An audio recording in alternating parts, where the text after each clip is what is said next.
ರೀತಿಯ ಅಭಿವೃದ್ಧಿ ಮಾಡಿರುತ್ತಾರೆ. ಶ್ರೀಯುತರ ರಾಜಕೀಯ ಮತ್ತು ಸಮಾಜ ಸೇವೆಗಾಗಿ ಕರುನಾಡ ರತ್ನ ಪ್ರಶಸ್ತಿ ನೀಡಿ ಸನ್ಮಾನಿಸಲಾಗುತ್ತಿದೆ.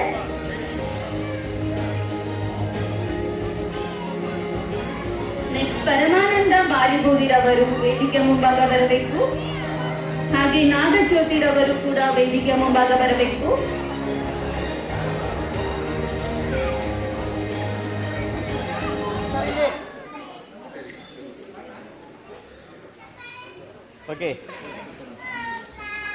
ನಮ್ಮ ಮುಂದಿನ ಸಾಧಕರು ಡಾಕ್ಟರ್ ನಾಗಜ್ಯೋತಿ TA ವೈದ್ಯರು.